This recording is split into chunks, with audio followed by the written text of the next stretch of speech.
We got to talk about Brittney Griner.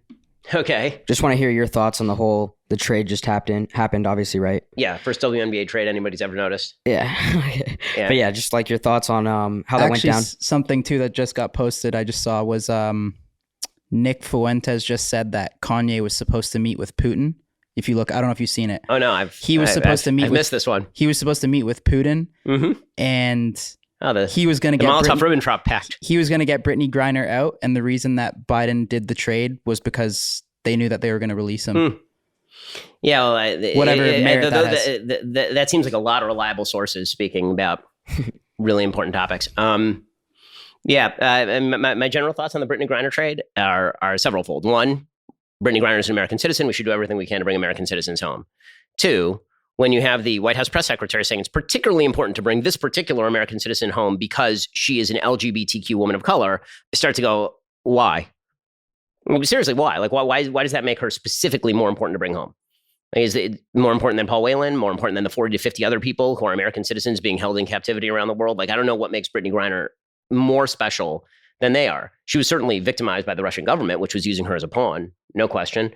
As a general rule, you shouldn't go into foreign countries holding drug apparatus. That's not a smart move. That was so stupid. Like, I would never bring weed to fucking Russia. It's a very stupid thing to do. I mean, there are plenty of places that are not even dictatorships where you're not going to bring drugs. Don't bring drugs into Japan is a good recommendation. You will end up in jail for a very long period of time. Yeah, I mean, it's just a dumb thing to do. Yeah. That said, again, many things can be true at once. She's an American citizen. One, we should try to get her home. Two, she was given a sentence that was completely unjustified by the crime that she committed. Three, she's an idiot for trying to bring drugs into Russia. Four, why are you going into Russia in the first place in the middle of what is going on? I think she went in February, which was right before the breakout of the war in Ukraine. Five, I understand the tendency to want to bring American citizens home. That's a bad trade. Just on a pure GM level, Lord of War for a woman who once dunked is just a bad trade. Like, that's if you're gonna give up the most notorious arms dealer ever put in prison, then you would hope to at least get back like two,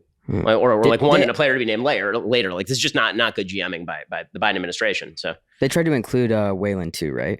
They did, supposedly. So there's conflicting reporting. One report from NBC News originally suggested they were given the choice of either Griner or Whelan, and then NBC News scrubbed it and they said, oh, it was just a choice of Griner or nothing.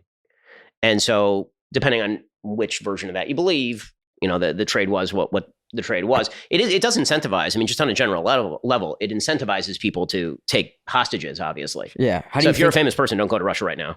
Is the moral of the story? How do you think it should have been handled? And then, do you think that there was so much pressure because all these celebrities start speaking out, like, "Yo, we need her back," and that puts pressure. Again, I'm not super blaming Biden for making the trade. Actually, like, I think that. From the outside, I wasn't part of the negotiations. It seems like a very disproportionate trade in which Putin wins. Like, if you're just doing this as like a straight up sporting trade, it's a bad trade for the United States, and it really incentivizes them to take prisoners in American citizens and try to get more criminals who are useful to them out of prison. But again, I understand the tendency to try and get Griner out. The part that I really don't understand is the PR effort in the aftermath to turn this into this is a giant victory for the United States. It's a particularly important victory because of Brittney Griner's intersectional status. Hey, listen, it's still not as bad a trade as Obama made for Bo Bergdahl. That was the worst trade. That was the worst hostage trade. That was a deserter for the Taliban 5. That was a particularly bad trade. This one is like just kind of a minor bad trade. It's not like Ernie Broglio for Lou Brock. It's kind of it's more like maybe like the White Sox Sammy Sosa trade. That's really, like not an amazing trade. I guess for their base, it's a pretty good like political trade for them, for their own political. Like, I'm sure everyone that supports Biden wanted Brittney Griner out. Yeah, for sure. I mean, for re-election. Again, for political reasons, I totally get it. And as far as his re-electoral prospects, I think that politicians tend to think in terms of days and weeks, and they're wrong if they think people are going to remember this by the election in 2024. I mean, can you remember what happened 3 weeks ago in politics? And it's very difficult to remember what happened 3 days ago in politics. So the idea that that's going to have any sort of durable impact for Biden in the future, I think, is wrong. That's why I always find it weird when you have these sort of big celebratory events. Look how we got Brittney Griner out. Isn't that amazing? It's not super amazing. I mean, like, it's like good. I'm glad, but that there are certain things that are worth taking a victory lap on. I'm not sure that was worth such a big victory lap.